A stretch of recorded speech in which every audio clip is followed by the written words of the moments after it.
epidemiologico della regione non esiste un'emergenza sanitaria, solo il 4% dei positivi è sintomatico, ma l'età media è scesa a Zaia. Tanti aumenti perché c'è stato un irresponsabile abbassamento della guardia. Movida nel mirino del prossimo DPCM che verrà firmato il 15 ottobre, immediate le reazioni dei gestori e dei clienti trevigiani. Lanciata in primavera sta funzionando la banca del plasma voluta dalla Regione del Veneto, sono sempre di più i pazienti curati con gli anticorpi. Anche un trevigiano denunciato in un'operazione contro la pedopornografia minorile. In tutta Italia sequestrate immagini shock di bimbi e anche neonati. A Napoli coinvolto un carabiniere. Commozione e messaggi su Facebook per la tragica morte di Francesco Nardi, il 26enne rugbista di Treviso, morto la scorsa notte nello schianto sulla Ponte Bana a Villorba. Il caso della sanzione cancellata dal giudice di pace a Treviso, la polizia locale ribatte, situazione già portata ai giudici della Cassazione, l'autorizzazione ministeriale vale come omologazione. Presentata questa mattina alla Via Crucis che si snoderà lungo lo Stiglia tra Treviso e Padova, un vero e proprio cammino della fede, le cui formelle sono già state benedette. Matrimonio a Venezia per Adriano Panatta, leggendario campione di tennis ormai veneto e trevigiano d'adozione che congula a nozze con la storica compagna Anna Bonamigo. Buonasera, ben ritrovati l'edizione trevigiana dei nostri notiziari. Allora in apertura subito con lo studio epidemiologico presentato oggi dal presidente Zaia. Nella regione del Veneto soltanto il 4% dei positivi sono sintomatici e poi i contagi sono tanti quanti quelli di marzo, ma non c'è sovraccarico nelle strutture ospedaliere, dunque non c'è emergenza sanitaria. Però non bisogna abbassare la guardia e poi nelle parole del presidente Zaia anche un altro tema, quello del test fai da te.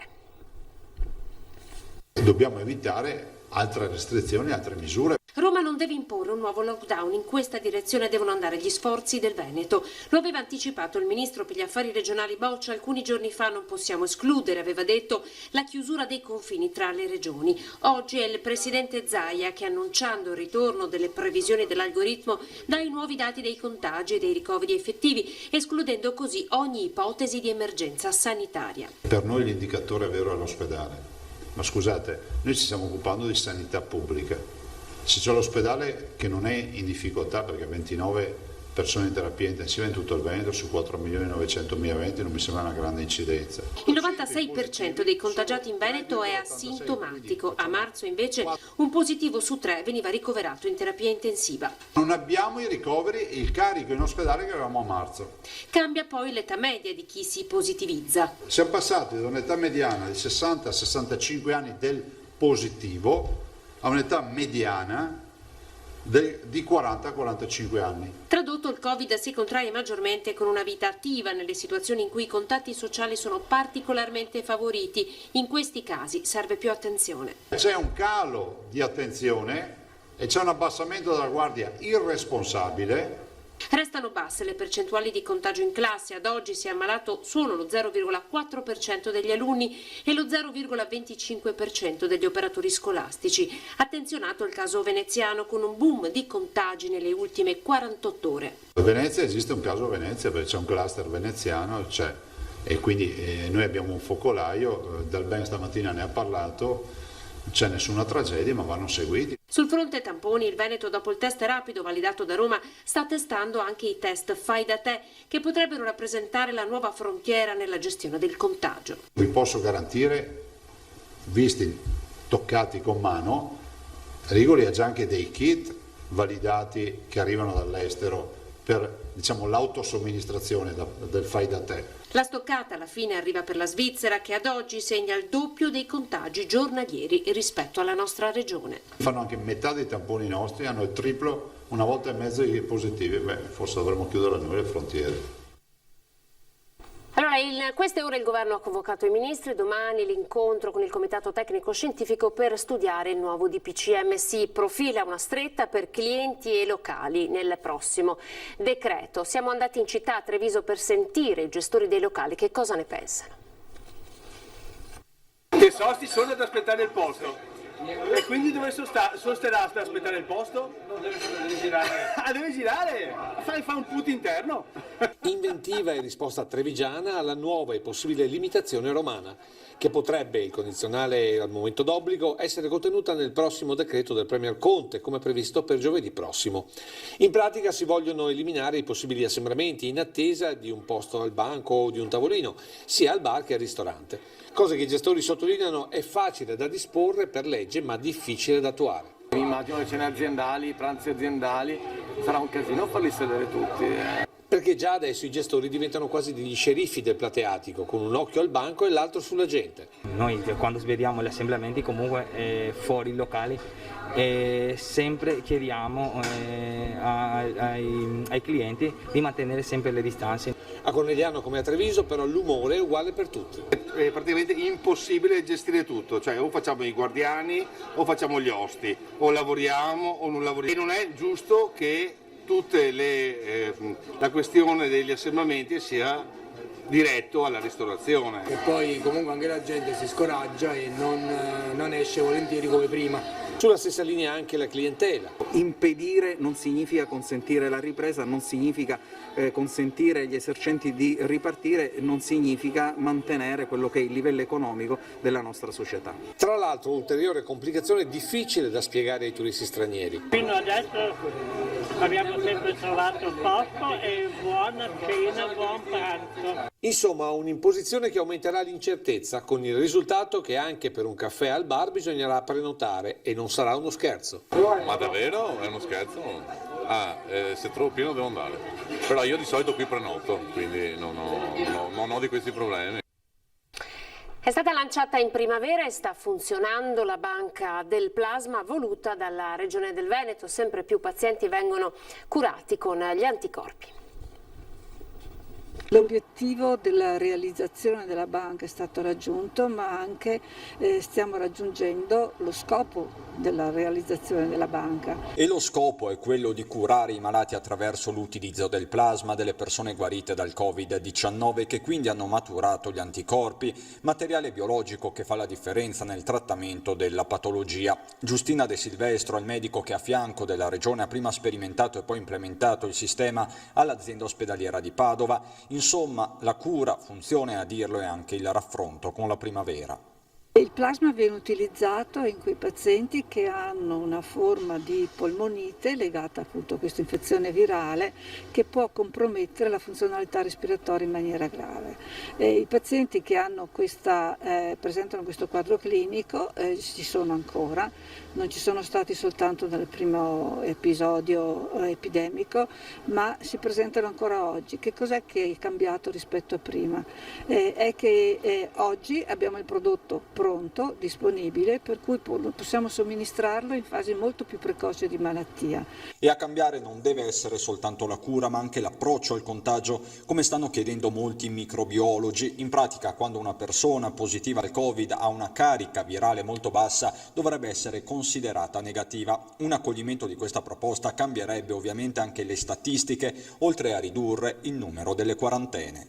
Cambia la vita, sì, per tutti, perché immaginate voi, abbiamo avuto un caso di marito e moglie col negozio, uno dei due era positivo, sempre a CT elevato, ma è dovuto stare in isolamento, in quarantena, con il marito, il negozio è stato chiuso. Ecco, queste situazioni non le vogliamo più vedere. Rischiano di scatenare nuove polemiche le dichiarazioni date dal virologo, professore ordinario di microbiologia Andrea Crisanti a TPI, che ha commentato i tamponi fai da te lanciati dal presidente Zaia. Il tampone fai da te, ha detto Crisanti, non dà nessuna certificazione ed è inutile. Dove vanno a finire i numeri? Se i risultati sono positivi, dove vengono scritti non risulterebbe nelle stime quotidiane. Così dunque Andrea Crisanti. Chiudiamo per un attimo la pagina dedicata al Covid per riaprirla più avanti, per parlare della maxi operazione Scaccomato contro la pedopornografia in tutta Italia. Tra le denunce c'è anche quella a carico di un trevigiano. C'è anche Treviso tra le 16 città in cui sono state operate le perquisizioni e i sequestri nell'ambito dell'operazione Scaccomatto contro la pedopornografia. 20 le persone denunciate, una di loro è trevigiana. 3 gli arresti tra Pisa e Napoli per detenzione e divulgazione di materiale pedopornografico nonché istigazione a pratiche di pedofilia e sadismo. Un quadro, quello disegnato dalla Procura distrettuale di Catania che ha coordinato l'operazione condotta dalla polizia, agghiacciante. Racconta di una fitta rete nata per scambiare e divulgare materiale con contenuti raccapriccianti di abusi su minori, violenze, anche neonati. Tutti erano catalogati e divisi per sesso, etnia, età. In questo gioco criminale si sono infiltrati per oltre un anno poliziotti sotto copertura.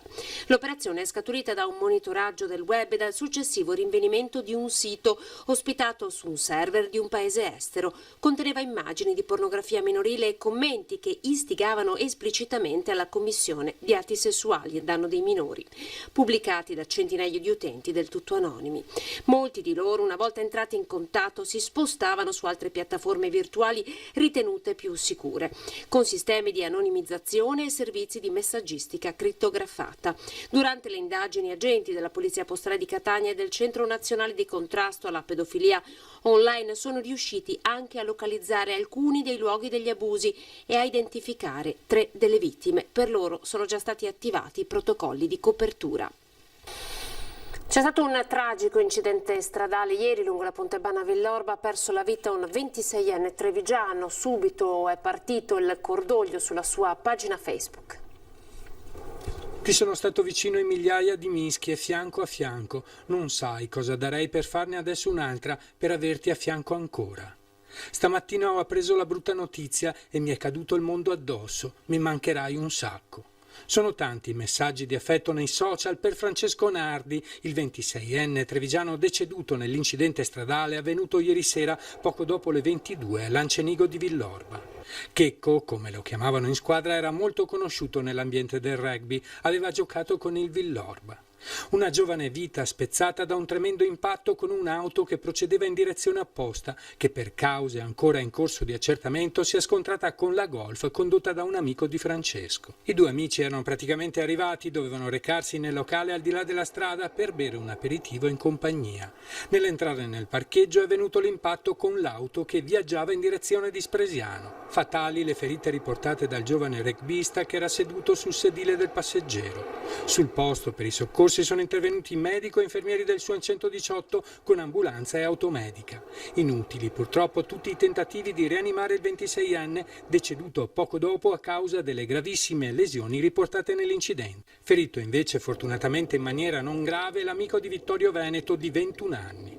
Sul luogo dell'incidente sono giunti anche i vigili del fuoco di Treviso e i carabinieri della stazione di Villorba che hanno avuto il delicato compito di svolgere i rilievi del caso e accertare la responsabilità del sinistro. La Pontebana è rimasta a lungo chiusa al traffico.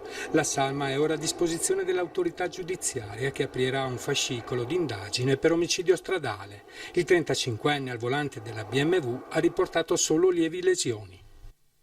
Parla l'azienda trevigiana che ha curato la sicurezza informatica dell'app Immuni. Boom di download nell'ultima settimana perché la paura è tanta, ma ci sono ancora tanti dubbi da chiarire su questa applicazione. Ecco dove si attesta il Veneto tra le regioni d'Italia per numero di download dell'app Immuni, praticamente a metà. In testa l'Abruzzo, seguito dalla Toscana, fanalino di coda Campania e Sicilia. L'applicazione di contact tracing per il coronavirus, criticata ancor prima che ne venisse spiegato il funzionamento, è in realtà, insieme alla mascherina, uno degli strumenti che dovrebbero permetterci un ritorno più rapido alla normalità. Il suo funzionamento però è efficace in proporzione alla sua diffusione e soltanto nell'ultima settimana i dati sono diventati confortanti. Un dato impressionante: l'ultima settimana, quindi dal 1° ottobre al 7 ottobre, ci sono stati 1 milione sostanzialmente di download sui 7 milioni e 7 totali, quindi in una settimana si è fatto quello che mediamente si faceva in un mese dall'inizio della distribuzione. A spiegarlo l'azienda trevigiana che ne ha curato la sicurezza. All'8 ottobre risultano già 7.884 le notifiche di esposizione a rischio inviate e 445 gli utenti che hanno inserito i loro codici di positività, permettendo così di avvisare le persone entrate in contatto con loro. Con l'informazione ricevuta dall'app posso chiedere un tampone e effettuare questo tampone per verificare che il mio contatto con il positivo sia risultato poi in una a sua volta infezione o meno. Immuni non ha nessuna indicazione di geolocalizzazione, gli unici contatti che vengono tracciati sono i contatti fra i Bluetooth dei cellulari e lo ricordiamo, ha una vicinanza inferiore al metro, i 2 metri. 1 metro di vicinanza e un'esposizione di almeno 15 minuti. Queste sono le condizioni affinché Immuni intercetti il possibile contatto con un positivo. Attenzione, lavora con una tecnologia che è incompatibile con gli iPhone precedenti alla versione 13.5. Allora, se questi sono i dati, noi siamo andati nel Trevigiano per capire se le persone hanno o meno scaricato l'applicazione e cosa ne pensano. Voi l'avete scaricata la app Immuni? No, non l'abbiamo scaricata. Come mai? No, non ne sento la necessità. Secondo voi non è importante per risalire ai contagi? No. E come si risale? Si continuano a fare tamponi. App Immuni per il cellulare, lei lo sa cos'è? No, non mi interessa. L'ha scaricata? Non ancora. E lo farà? Lo farò, molto probabilmente lo farò in futuro. No, non ce l'ho. Secondo lei potrebbe essere utile, la scaricherà? Ma penso di sì. Ma l'app può servire, ma è una questione di buon senso e quindi finché non decideranno di chiudere i bar entro le 22 non penso ci sia una possibilità di migliorare le cose. Una scarica perché il telefono con poca memoria non ci sta. Lei l'ha scaricata? L'app Immuni no. Come mai no? Perché non sono preparata a queste cose. Ancora no, ma sto pensando di farlo proprio in questi giorni. Proprio in vista di questo picco? Ovviamente sì, perché ci stiamo preoccupando con famiglia e con genitori a carico, quindi assolutamente lo farò in tempi molto brevi anche. In generale così non mi fido. Ma lei pensa non sia utile? No. Casale sul Sile ha anticipato la campagna vaccinale per gli anziani. E potrebbe capitare che per qualche giorno si infiamma e le fa un po' male il punto dove le ho fatto l'iniezione e potrebbe anche salire qualche linea di febbre. Non succede niente. In anticipo rispetto a tutti i comuni, a Casale sul Sile è iniziata la campagna vaccinale anti-influenzale. Da questa mattina l'ASL 2, i medici di medicina generale e la protezione civile hanno vaccinato più di 600 residenti su un totale di circa 2000 over 65. Vaccinazioni eseguite mattino e pomeriggio per ordine alfabetico, così da evitare il più possibile gli assembramenti. Al mattino cognomi dalla A alla M, al pomeriggio dalla N alla Z. La replica sabato prossimo. Esatto, per chi non potrà oggi, il 10 ottobre, ci sarà un'altra possibilità il 17 di ottobre, sia al mattino che al pomeriggio. Ottenere un tasso di copertura vaccinale superiore al 75% negli anziani è considerato dalle autorità sanitarie nazionali e regionali un obiettivo ad alta priorità, anche in riferimento all'emergenza della pandemia ancora in corso. Un vaccino soprattutto per gli anziani, per aiutarli e preservarli e soprattutto per preservare i ricoveri ospedalieri. La vaccinazione antinfluenzale ci aiuta a fare una diagnosi differenziale. I sintomi influenzali sono indistinguibili da quelli del Covid, pertanto chi sarà vaccinato per l'influenza avrà un'arma in più per capire, qualora ci sia una febbre, quale sia l'origine di questa febbre. Torniamo sulla tangenziale per la questione delle mancate omologazioni ministeriali degli autovelox. Sentite che cosa ha risposto la Polizia Locale di Treviso. La Cassazione ha risolto con una sentenza, e cioè omologazione e approvazione sono la stessa cosa, quindi i Velox di Treviso sono approvati regolarmente dal Ministero, per cui possono funzionare regolarmente. Risponde così il comandante della Polizia Municipale di Treviso, Fabio Capraro, per tutti soprannominato l'avvocato Autovelox. La vicenda riguarda un rilevatore lungo la tangenziale e una multa da 312 euro, impugnata dall'avvocato con sentenza favorevole perché secondo i giudici di pace gli Autovelox non possono multare perché mancano le regole ministeriali per l'omologazione. Ora la sentenza della Cassazione contrasta con quella del giudice di pace, nell'ennesimo pasticcio ministeriale all'italiana, perché va detto ora si procederà con un ricorso, con il risultato che l'incertezza romana intasa per l'ennesima volta la giustizia trevigiana. Altri giudici di pace di Treviso, ma anche di tutta Italia, avevano respinto ricorsi di questo genere. Naturalmente noi rispettiamo la sentenza di questo giudice di pace, rispettiamo naturalmente anche il lavoro dell'avvocato. L'amministrazione deciderà se impugnare questa sentenza del giudice di pace, ma ribadisco la regolarità dei Velox di Treviso. Ed ora pochi secondi di pubblicità. Ripartiamo dalla politica con il caso Conegliano. 2 forzisti hanno lasciato la maggioranza e sono confluiti nel gruppo misto. Il sindaco di Conegliano, nonché coordinatore provinciale di Forza Italia, apre alla dialettica. C'è una grande dialettica all'interno del Consiglio Comunale, come è sempre stato a Conegliano. Cercherò di incontrare i consiglieri nei prossimi giorni, capire qual è il problema. Numeri che, stando agli ultimi colpi di scena, si potrebbero invertire, ribaltando l'opposizione in maggioranza. La democrazia è fatta di numeri e se non abbiamo più numeri per andare avanti ce ne faremo una ragione e tornerà la parola ai cittadini. Ma ripeto, la cosa che mi preme di più in questo momento è lavorare e finire le opere che abbiamo in cantiere. Poi ci sarà la possibilità di aprire dei ragionamenti, li apriremo come abbiamo sempre fatto. Tutto parte dalla decisione di non ammettere la mozione di sfiducia all'assessore al commercio Claudia Brugioni di Forza Conegliano in Consiglio Comunale. Questa è una cosa procedurale che riguarda il procedimento del Consiglio Comunale di cui si sta occupando il Presidente del Consiglio e gli uffici, non è una cosa che riguarda noi, è una cosa che riguarda l'ammissibilità o meno di una mozione di sfiducia, ma ripeto è una questione tecnica che non riguarda assolutamente né il Sindaco né la Giunta.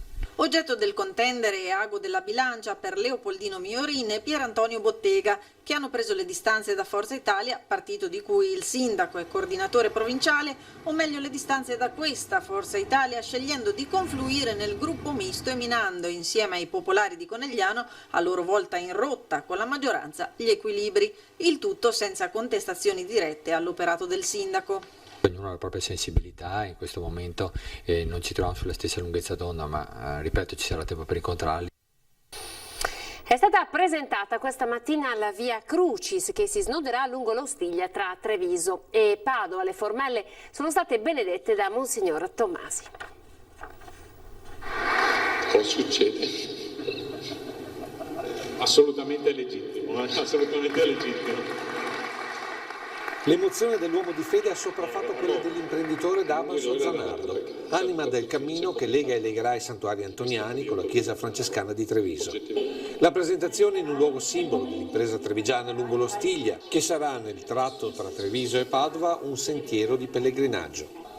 A scandire il percorso 14 stazioni di una Via Crucis proposta anche a chi si sente lontano dalla fede. 14 formelle che ricordano la passione di Cristo, ma anche degli spunti di riflessione sulla vita provocati da poeti come Dante o scrittori come Alessandro Manzoni, Mark Twain o Luis Sepulveda o ancora il Dalai Lama e completati da papi come Paolo II, Benedetto XVI e Francesco.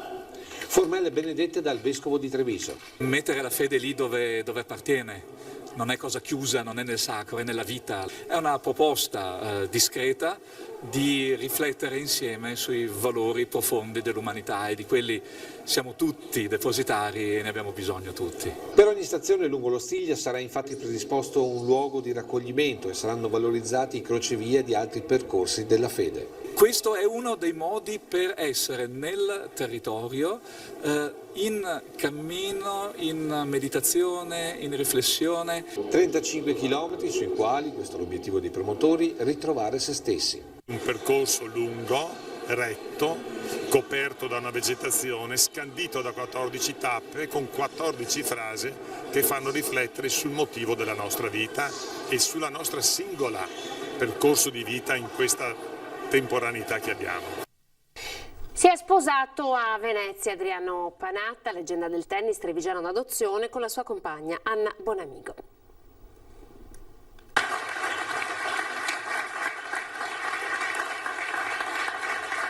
Non c'è età per la felicità. A 70 anni la leggenda del tennis italiano Adriano Panatta ha messo a segno il suo colpo di rovescio più riuscito, convolando a giuste nozze con la sua bella Anna Bonamigo. Panatta, romano di nascita ormai da tempo, è a tutti gli effetti trevigiano e la coppia ha scelto Venezia questa mattina per coronare questo sogno. Una giornata di felicità, per cui Poi abbiamo scelto Venezia perché adesso abitando a Treviso veniamo molto spesso a Venezia, e Venezia insomma si sa che è la città forse più romantica, forse del mondo, neanche d'Italia, e poi io amo molto Venezia. E a chi gli chiede se Venezia superi Roma, lui risponde così. Non fate subito classifiche, io a Roma sono nato, sono cresciuto ed è nel mio cuore una città meravigliosa, però ormai la mia vita è cambiata e sono qui in Veneto, per cui Venezia mi sembrava il luogo migliore per sposarsi. Cerimonia riservata con rito civile nel Salone Nobile di Ca' Farsetti. A celebrare il matrimonio è stato il magistrato Carlo Nordio, amico intimo della coppia. Tra gli invitati, il sindaco e il vice sindaco del comune di Treviso Mario Conte e Andrea De Checchi, Luigi Brugnaro, primo cittadino di Venezia, e Philippe Donnet, CEO del gruppo Generali. Poi Nordio ha presentato così la sposa. Anna è una leggenda di Treviso. Per restare nell'ambito della filosofia greca evocata dal nostro governatore, direi che riassume i concetti fondamentali dell'estetica e dell'etica greca, il kalos e kai agazos, il bello e il buono. Andiamo insieme a vedere le notizie che arrivano dal Bellunese.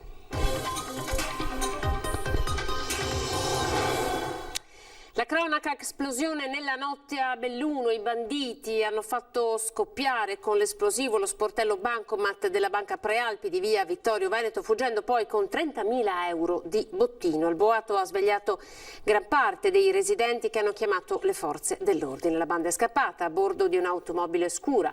Al vaglio le immagini delle telecamere di sicurezza.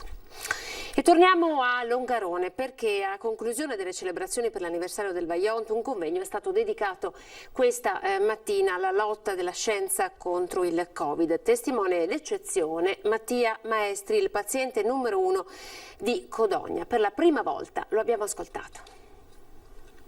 Sono stato in coma, la macchina, e solo la macchina respirava per me. Io mi sono svegliato, o diciamo mi sono reso cosciente, quindi di capire bene cosa sta succedendo attorno al 21 di marzo, qualche giorno prima. 30 giorni di blackout, attaccato a un respiratore, così Mattia Maestri, il paziente 1 di Codogno, ha portato la sua testimonianza di sopravvissuto al Covid. Lo ha fatto con poche e semplici parole al Centro Culturale di Longarone, ospite del convegno organizzato a margine della commemorazione per i 57 anni dal Vajont. La tragedia di ieri, l'emergenza di oggi, il filo conduttore dell'incontro che ha visto alternarsi le voci di autorevoli medici e scienziati come Marco Mazzorana, ricercatore di Longarone nel prestigioso Diamond Light Source di Oxford. Qui si studia la cura al virus anche grazie a un macchinario unico al mondo. Si chiama sincrotrone, è un grande laboratorio che produce un tipo particolare di luce attorno all'anello che viene utilizzato per produrre questa luce. Sono disposti dei laboratori in cui questa luce viene estratta e viene convogliata sui campioni. La scienza quindi a servizio della ricerca per evitare nuove emergenze e nuove catastrofi, ma la scienza da sola non basta, serve la responsabilità di ciascuno su uso delle mascherine e distanze. A dirlo è lo stesso Maestri, uno che il Covid lo ha visto in faccia nella sua forma più aggressiva e brutale. Io penso che non ci sia altro da fare per noi persone comuni, quindi se dovessi suggerire qualcosa è semplicemente di continuare a fare quello che stiamo facendo. Un intervento milionario ha permesso alla città di Belluno di riappropriarsi dell'edificio che ospitava la Banca d'Italia e ora si sogna in grande.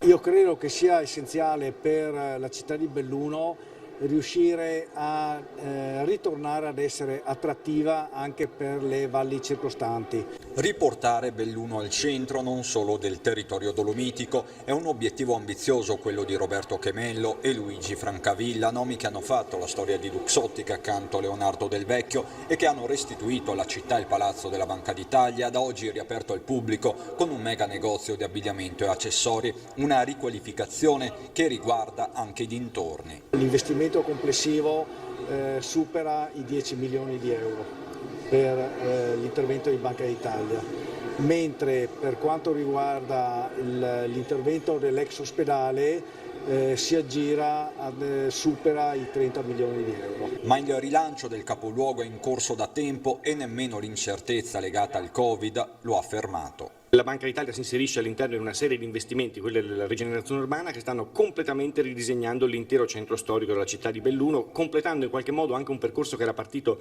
tanti anni fa con la realizzazione del parcheggio dell'Ambio e la scala mobile. Per il ministro bellunese D'Incà bisogna lanciare il cuore oltre l'ostacolo, anche oltre le stesse Olimpiadi del 2026. Investimenti come questo danno il futuro al territorio e la possibilità di poter guardare veramente con ottimismo dopo il Covid a un grande rilancio del Bellunese. Siamo in chiusura al meteo e con la copertina che abbiamo preparato l'esibizione del pianista solitario in Piazza dei Signori.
Società Agricola Torresan. Dai nostri animali nati e allevati nel cuore del Montello produciamo solo carni e salumi genuini. Nuova apertura a Ponzano Veneto.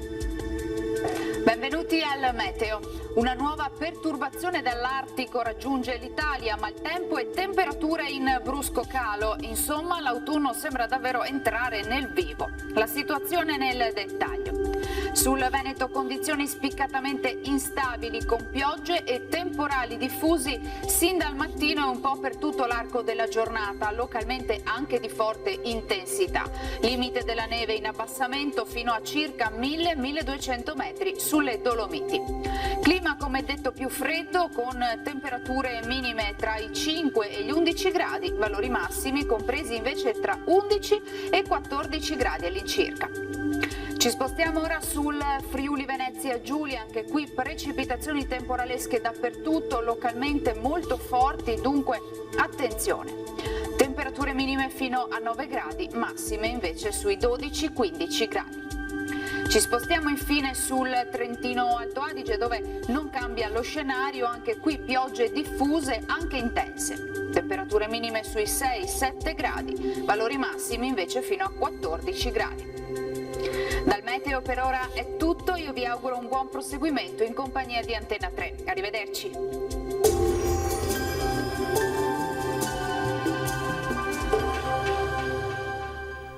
Società Agricola Torresan. Dai nostri animali nati e allevati nel cuore del Montello produciamo solo carni e salumi genuini. Nuova apertura a Ponzano Veneto.